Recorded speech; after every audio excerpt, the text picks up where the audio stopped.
students, today we are going to conduct the second lecture on the topic chemical coordination and integration. तो student आज हम second lecture conduct करने वाले हैं chemical coordination और integration topic के ऊपर.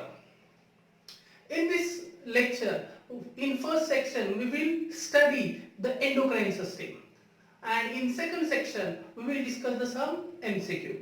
यानी इस लेक्चर के अंदर एक सेक्शन के अंदर पहले हम क्या देखेंगे, हम पढ़ेंगे एंडोक्राइन सिस्टम और दूसरे सेक्शन में हम एमसीक्यू डिस्कस करेंगे. So let's start the chemical coordination. शुरू करना है? नहीं. आप बोलेंगे क्यों? क्योंकि आपको याद है क्या लास्ट लेक्चर में मैंने आपको क्या कहा था, whenever you are watching this lecture you must have your NCERT textbook with you. यानी ये लेक्चर देखते समय पे आपके पास में आपका एनसीईआरटी का टेक्स्ट बुक ओपन होना चाहिए, आपके पास नोटबुक होनी चाहिए इंपॉर्टेंट पॉइंट्स क्या करने को, राइट डाउन करने को. हम एनसीईआरटी का टेक्स्ट बुक क्यों कह रहे हैं? क्योंकि आपके पास में जो एनसीईआरटी का टेक्स्ट बुक है उसमें जो कंटेंट दिया हुआ है, उसमें जो सिलेबस है, उसी सिलेबस को हम एक्सप्लेन करने वाले हैं. इसलिए आपके पास में एनसीईआरटी का टेक्स्ट बुक होना जरूरी है. तो निकालिए अपने टेक्स्ट बुक, निकाल लिए? ओके, चलो लेट्स स्टार्ट नाउ. अभी शुरुआत करते हैं. So the endocrinology. So what is endocrinology? It is a branch of biology which deals with the study of endocrine system and its physiological function is called endocrinology. तो endocrinology ये क्या है? endocrinology एक biology की branch है जिस branch में human body के अंदर जो एंडोक्राइन सिस्टम होती है, एंडोक्राइन सिस्टम के जो एंडोक्राइन ग्लैंड्स होते हैं उनका स्ट्रक्चर, पोजीशन, मार्फोलॉजी, हिस्टोलॉजी, उसके हार्मोन, उन हार्मोन का जो एक्शन है, उसका मैकेनिज्म है, उस सब उन सारी चीजों की पढ़ाई करना मतलब कौन सी branch? endocrinology. So what is endocrinology? Branch of biology which deals with the study of the endocrine system and the its physiology, that is known as the endocrinology. Thomas Edison is known as the father of endocrinology. endocrinology जो branch है उसके father जो है उन्हें कहा जाता है Thomas Edison. So Thomas Edison is considered as the father of endocrinology. Now we will talk about the endocrine system. अब किसके बारे में बात करेंगे हम? endocrine system के बारे में. endocrine system. endocrine system is made up of endocrine glands. यानी endocrine system जो है वो किससे बनी होती है? endocrine system बनी होती है endocrine gland से. अब ये endocrine glands क्या करती है? endocrine glands secrete the chemical messenger molecules and the chemical messenger molecules are called hormones or steroids. यानी जैसे न्यूरल सिस्टम किससे बनी है? न्यूरॉन से. तो एंडोक्राइन सिस्टम किससे बनी है? एंडोक्राइन ग्लैंड से. न्यूरॉन कैसे काम करते हैं? एक्शन पोटेंशियल बना के, इंपल्स बना के, इलेक्ट्रोकेमिकल सिग्नल बना के. तो एंडोक्राइन सिस्टम कैसे काम करती है? हार्मोन बना के, स्टेरॉइड बना के, जो कि क्या होते हैं? केमिकल सब्सटेंसेस होते हैं. उसके हेल्प से एंडोक्राइन सिस्टम क्या करती है? अपना काम करती है. These endocrine glands are called ductless gland. तो क्या सुना आपने? एंडोक्राइन ग्लैंड कैसे ग्लैंड है? डक्टलेस ग्लैंड है. अब ये डक्टलेस क्या होता है? Those gland which releases their secretion or which pour their secretion directly into the blood without the any duct. यानी ऐसी ग्लैंड जो ग्लैंड अपना खुद का सिक्रीशन, हार्मोन या स्टेरॉइड्स क्या करती है? ब्लड में डायरेक्टली रिलीज कर देती है. ऐसे ग्लैंड्स को डक्ट की रिक्वायरमेंट नहीं होती है. There is no requirement of duct. Such glands are called ductless gland. ऐसे ग्लैंड्स को हम क्या कहेंगे? डक्टलेस ग्लैंड कहेंगे. Endocrine glands are also called glands of internal secretion. Endocrine glands को क्या कहा जाता है? Glands of internal secretion. क्यों? क्योंकि उनका जो सिक्रीशन होता है वो सिक्रीशन वो डायरेक्टली किसमें रिलीज करते हैं? ब्लड में. वो सरफेस के, बॉडी सरफेस के ऊपर कहां पे भी रिलीज नहीं करते हैं. So they are also called glands of internal secretion. These endocrine glands are of two types. इन endocrine glands के कितने types है? दो types. You can see in the diagram. One is the holocrine gland and another one is the heterocrine gland. So endocrine glands are classified into the two types. One is the holocrine gland, another one is the heterocrine gland. Now we will discuss first holocrine gland. What are the holocrine glands? Holocrine glands मतलब क्या? Endocrine glands which secrete only hormone or steroid, they are called the holocrine glands. यानी ऐसे endocrine glands जो gland सिर्फ क्या secrete करती है? Hormones और स्टीरॉइड्स, इसको छोड़ के और कुछ सिक्रीट नहीं करते। ऐसे ग्लैंड्स को क्या कहा जाता है? Holocrine glands. Holocrine glands are also called pure endocrine glands. Holocrine glands को और दूसरा नाम क्या है? Pure endocrine glands कहा जाता है.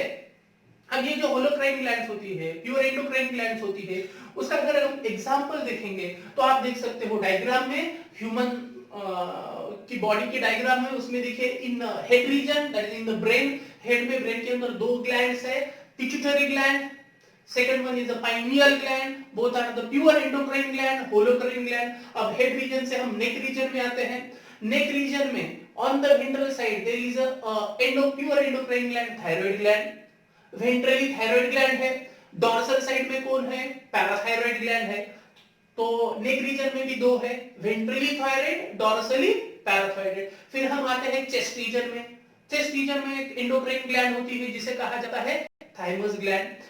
और उसके बाद में एब्डोमिनल रीजन में आते हैं, तो एब्डोमिनल रीजन में है a pair of adrenal gland which is present above the kidney, kidney के अबव होती है. सो these are the pure endocrine glands. These are the what we call holocrine glands. तो वो कौन सी है? pituitary gland, pineal gland in the head region, that is in brain. In neck region there are two, one is the thyroid on ventral side, parathyroid on the dorsal side. Then in the chest region there is a thymus gland, and while in the abdominal region on the anterior side of the kidney the adrenal gland or the suprarenal gland is present. So these are the pure gland, holocrine gland that secrete only hormone or steroids. Now second type of gland is the heterocrine gland. दूसरी type की जो gland है वो कौन सी है? Heterocrine gland है. Heterocrine gland मतलब क्या? A gland which has both type of tissue, exocrine as well as endocrine. यानी जिस ग्लैंड में दोनों तरीके के टिश्यू होते हैं. कौन से दो तरीके के? एक एक्सोक्राइन टिश्यू भी होते हैं और दूसरे राइट एंडोक्राइन टिश्यू भी होते हैं. That glands are called heterocrine glands. ऐसे ग्लैंड्स को हम क्या कहेंगे? हेट्रोक्राइन ग्लैंड्स कहेंगे. Now these heterocrine glands are also called the mixed gland, they are also called the dual gland. इन हेट्रोक्राइन ग्लैंड्स को ही क्या कहा जाता है? ड्यूअल ग्लैंड्स कहा जाता है, या उनको क्या कहा जाता है?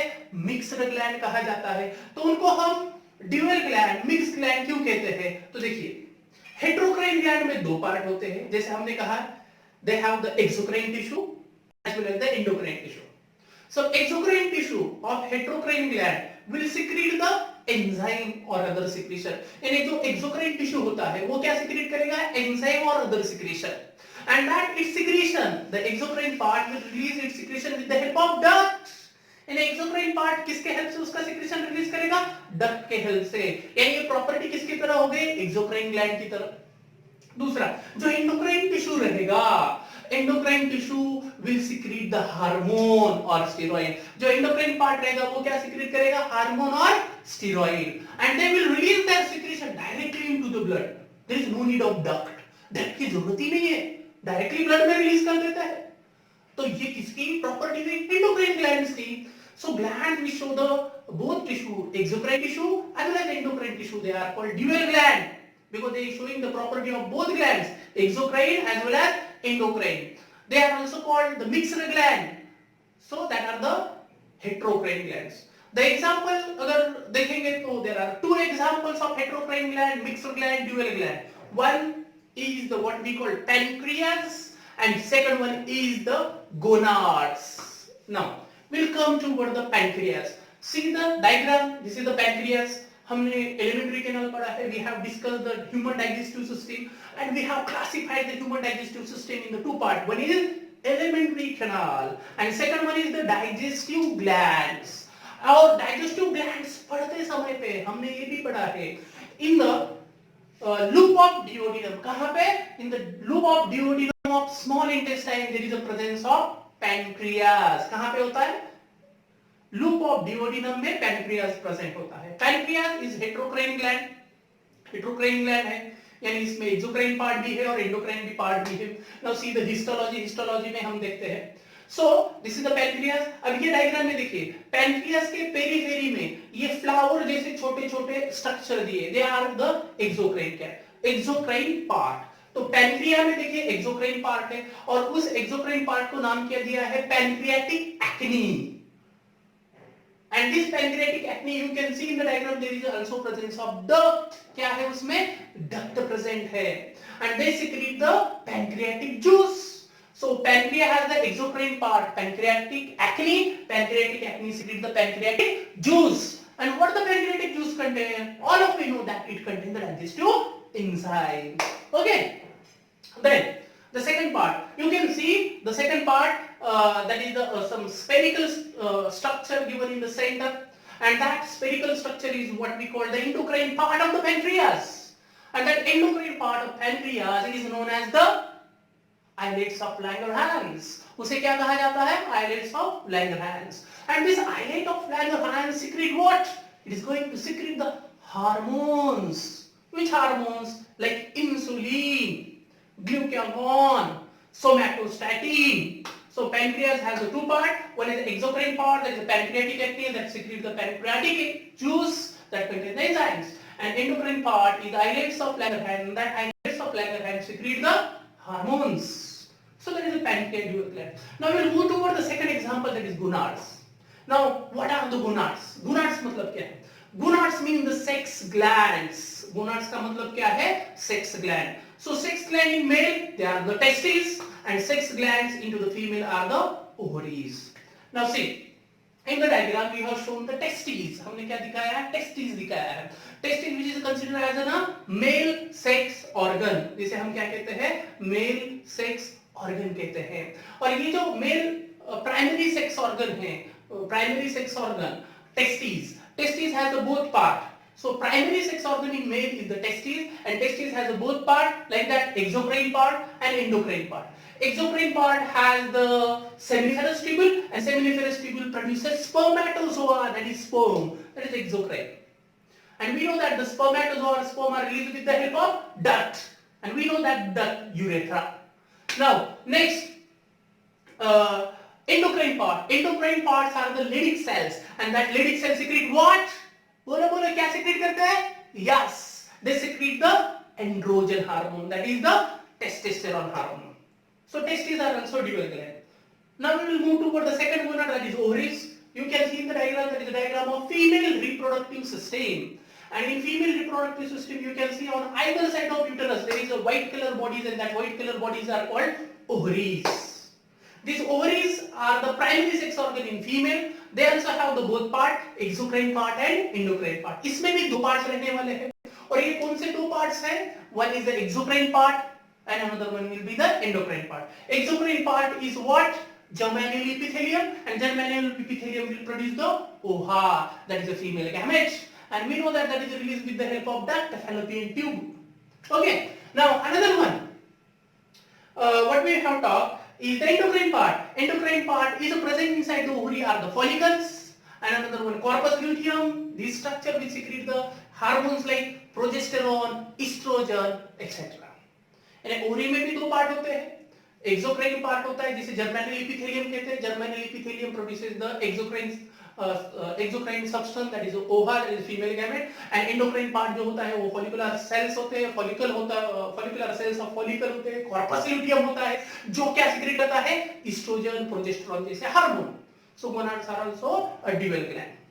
Now now we will move toward some properties of chemical coordination. We compare these properties with the neural. जैसे हमने न्यूरल में देखा था कि न्यूरल कंट्रोल एंड कोऑर्डिनेशन उसका स्ट्रक्चरल एंड फंक्शनल यूनिट क्या होता है? न्यूरॉन. तो केमिकल कोऑर्डिनेशन में स्ट्रक्चरल और फंक्शनल यूनिट क्या है? Endocrine glands. How the neural control coordination works? by generate neurons work by generating action potential. So endocrine system, that is a chemical coordination. The chemical coordination works by secreting the chemical substances, and that chemical substances are hormones or steroid. Yani chemical coordination, yani signaling is carried out with the help of chemical substances, and the chemical substances are hormones or steroid. Now the action potential travels along the neuron, nerve fibers. यानी action potential impulse किसके through pass होती है? Neural system में neuron through, nerve fibre through pass होती है. From body toward the CNS and from CNS toward the body through the nerve fibers. But in case of chemical coordination में कैसा होता है? Chemical coordination के structural and functional unit है endocrine glands. That can be endocrine gland, endocrine tissue, or endocrine single cell can act as the unit. It can secrete the hormone or steroid. Second, they work by secreting the chemical substances, chemical messenger molecules. And what are the chemical messenger molecules? Hormones, steroids.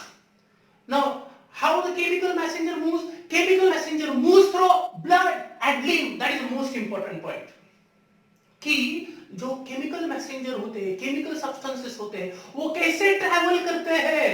ये travel करते हैं हमारे blood through, lymph through, उनके target तक पहुंच जाते हैं.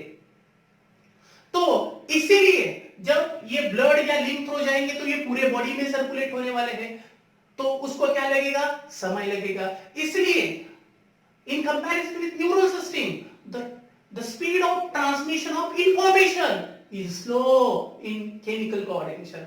इसीलिए chemical coordination में speed of transfer of impulse, speed of transform of message का जो भेजने की जो स्पीड होती है वो कैसे होती है? स्लो होती है, क्योंकि ये हार्मोन स्टेरॉइड किसके थ्रू मूव होता है? ब्लड और लिम्फ. और ब्लड और लिम्फ क्या करता है? पूरे बॉडी में घूमते रहता है. इसलिए इसको उसके टारगेट तक जाने के लिए क्या लगेगा? समय लगेगा. इसलिए the speed of chemical coordination is slow. सिर्फ स्पीड ही स्लो नहीं होती है, उसका जो टारगेट ऑर्गन का जो रिस्पॉन्स होता है वो भी स्लो होता है. That is interesting. और इसको अगर न्यूरल के साथ में कंपेयर किया तो इंपल्स ट्रांसमिशन भी फास्ट होता है, रिस्पॉन्स भी क्विक, रैपिड, फास्ट होता है. केमिकल कोऑर्डिनेशन में क्या होता है? स्लो होता है. न्यूरल में रिस्पॉन्स जो होता है वो लिमिटेड होता है, एक पर्टिकुलर ऑर्गन की तरह होता है. लेकिन केमिकल कोऑर्डिनेशन में response is slow but it is long lasting and it is most important, it is wide spread, and इसका टारगेट ऑर्गन जो होता है काफी बड़ा होता है, काफी बड़ा एरिया को कवर करता है. So that is the difference between the neural and chemical. अब केमिकल की प्रॉपर्टी हम एक एग्जांपल से देखते हैं, जैसे हमने न्यूरल की प्रॉपर्टी के एग्जांपल से देखी थी. अब हम कौन सा एग्जांपल देखेंगे? देखिए, मैं लेक्चर ले रहा हूं, आप पढ़ रहे हो, थोड़ी देर के बाद में हमें भूख लगेगी. We will feel hungry. लगेगी नहीं भूख? लगती है कि नहीं थोड़ी देर के बाद में? डेफिनेटली. तो हम क्या करते हैं? What we do? आसान सी बात है भाई, हम खाना खा लेते हैं. और खाना खाने के बाद में क्या होता है? Whenever we take the meal, what we will do? Our digestive system will come in work. हमारे digestive system काम में आएगी. क्या करेगी? It is going to digest the food, and after the digestion, it is going to absorb the food, and absorb the nutrients, and food goes to the blood. अब blood में क्या हो जाएगा? ब्लड में ग्लूकोज की level क्या हो जाएगी? बढ़ जाएगी. और जैसे ही ब्लड में ग्लूकोज की लेवल बढ़ जाती है, हमें जो हंगर फील हो रही थी, भूख लगी थी, वो रुक जाएगी क्योंकि हमने खाना खा लिया. At that time, increase the blood glucose level. What will happen? Pancreas. What? Pancreas will secrete the insulin. Pancreas क्या करेगा? इंसुलिन छोड़ेगा. आप डायग्राम में देख सकते हो कि पैनक्रियाज ने क्या छोड़ दिया? इंसुलिन. और बताइए मुझे वो कहां पे छोड़ेगा? वो ब्लड में. यानी सब पॉइंट है. फर्स्ट कि केमिकल कोऑर्डिनेशन करने के लिए कौन आया हेल्प में? Endocrine gland, that is pancreas. Pancreas ने क्या किया? It secrete the chemical substances, chemical messenger, that is insulin. और कहां पे रिलीज किया? It release pour into the blood. अब देखिए, ये ब्लड क्या होता है? पूरे बॉडी में घूमता है. ब्लड और लिम्फ थ्रू ये इंसुलिन होता है. यानी chemical substances or information passes in the form of chemical substances and it is traveling through blood and lymph throughout the body, right? तो ये भी पॉइंट कवर हो गया. अब क्या होगा? दिस इंसुलिन जो हमने कहा था केमिकल कोऑर्डिनेशन का जो एक्शन होता है वो वाइड स्प्रेड होता है, यानी वो काफी बड़ा सरफेस एरिया या काफी बड़ा एरिया कवर करता है। हमारे बॉडी के हर सेल को ग्लूकोज की रिक्वायरमेंट होती है। किस लिए? भाई ग्लूकोज को ऑक्सीडाइज करके एनर्जी मिलती है और तभी तो काम कर पाते हैं। सो पूरे बॉडी के सेल्स उसका एरिया है। And each and every cell has insulin receptor. तो इंसुलिन क्या होगा? It will get bind with the cells, और सेल को बाइंड होने के बाद में क्या करेगा? Insulin will open the channels of glucose. ये क्या करेगा? उन जो सेल के अंदर जो डोर्स होते हैं, चैनल्स होते हैं, उनको ओपन करेगा। अब ये डोर क्यों ओपन करना जरूरी है? क्योंकि ग्लूकोज जो है थ्रू द चैनल सेल के अंदर जाएगा, और जैसे ही ग्लूकोज हमारे ब्लड में से सेल के अंदर गया, ब्लड का ग्लूकोज लेवल क्या हो जाएगा? डिक्रीज हो जाएगा। सेल में गया हुआ ग्लूकोज सेल उसको यूटिलाइज करेंगे और उनकी एक्टिविटी परफॉर्म करते रहेंगे। बट जैसे ही ब्लड का ग्लूकोज लेवल कम हुआ, after 3 to 4 hours we again feel hungry, हमें फिर से भूख लग जाती है।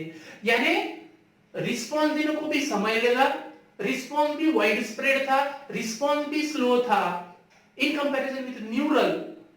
सो that are the feature of what we call the chemical coordination and integration. Hope so आपको समझ में आ गया होगा कि केमिकल कोऑर्डिनेशन और इंटीग्रेशन कैसे काम करता है। So chemical coordination work through by secreting the chemical messenger, chemical substances that we call hormones or steroid. They are travel through the blood and lymph. Their action is slow. Response of target organ is also slow, but it is long lasting. And chemical coordination cover the its action is a widespread. So that are the feature of the chemical coordination and integration, that is of endocrine system. अब last ये हो गया हमारा एक section. जब हमने कहा था कि इस लेक्चर में हम दो सेक्शन, एक सेक्शन में एंडोक्राइन सिस्टम पढ़ेंगे, तो हमने एंडोक्राइन सिस्टम तो पढ़ ली केमिकल कोऑर्डिनेशन के रिलेटेड। अब हम जाएंगे सेकंड सेक्शन एमसीक्यू से। तो पहला जो हमारा फर्स्ट लेक्चर था केमिकल कोऑर्डिनेशन और इंटीग्रेशन में, उसमें हमने एक सवाल आपसे पूछा था। उस सवाल को पहले हम डिस्कस कर लेते हैं। तो देखिए स्क्रीन के ऊपर सवाल क्या था कि endocrine system is required for, किसके लिए जरूरत होती है? तो ऑप्शन थे point two point rapid coordination के लिए अमंग द ऑर्गन्स, यानी एक ऑर्गन से दूसरे ऑर्गन में कम्युनिकेशन करने के लिए हमें न्यूरल सिस्टम एंडोक्राइन सिस्टम लगती है ऑर्गन लेवल के ऊपर, तो एंडोक्राइन सिस्टम उसके लिए लगती है। दूसरा counter the neural system, counter the neural system में एंडोक्राइन सिस्टम न्यूरल सिस्टम को काउंटर करती है, अपोजिट काम करती है। That is not actually the right. The continuous regulation of cellular function, that is the correct answer. कि cellular level जो function है, क्योंकि न्यूरल सिस्टम जो होती है वो ऑर्गन टिश्यू तक पहुंच पाती है। Nerve fibre can not integrate the all the cells of the body, but the cellular functions are needed to be regulated continuously. यानी न्यूरल सिस्टम हमारे हर सेल तक पहुंच नहीं पाती है, लेकिन सेल के फंक्शन तो कंटिन्यूअसली रेगुलेट करना जरूरी है। तो इसलिए न्यूरल सिस्टम को सप्लीमेंट्री हमें एक सिस्टम की जरूरत होती है to regulate continuous cellular function, and that special kind of system is called the chemical coordination, that is endocrine system. And quick response तो होता नहीं है, तो लास्ट ऑप्शन बनेगा नहीं। So correct answer is C. बहुत सारे स्टूडेंट्स ने मुझे रिप्लाई किया है इस क्वेश्चन के लिए, आई से थैंक यू फॉर देम। इसी तरह से आप क्वेश्चन अटेम्प्ट करते जाइए, लेक्चर देखते जाइए, आपका भी नॉलेज बढ़ाते जाइए, और कुछ सजेशन हो तो मुझे डेफिनेटली भेजते जाइए। अभी देखिए ये तो हो गया प्रीवियस क्वेश्चन। आज का क्वेश्चन हम देख लेते हैं। राइट, आज का क्वेश्चन क्या है? देखिए, इन chemical coordination hormones travels through, यानी केमिकल कोऑर्डिनेशन में हार्मोन किसके थ्रू ट्रैवल करते हैं? आपके ऑप्शन है, first option blood and lymph, second only blood, third only lymph, and fourth one is the duct system. तो इस क्वेश्चन को अटेम्प्ट कीजिए, इसका आंसर कमेंट बॉक्स में बताइए। I am waiting for your answer, और इसका आंसर मैं नेक्स्ट लेक्चर में आपको एक्सप्लेन करूंगा। Thank you very much.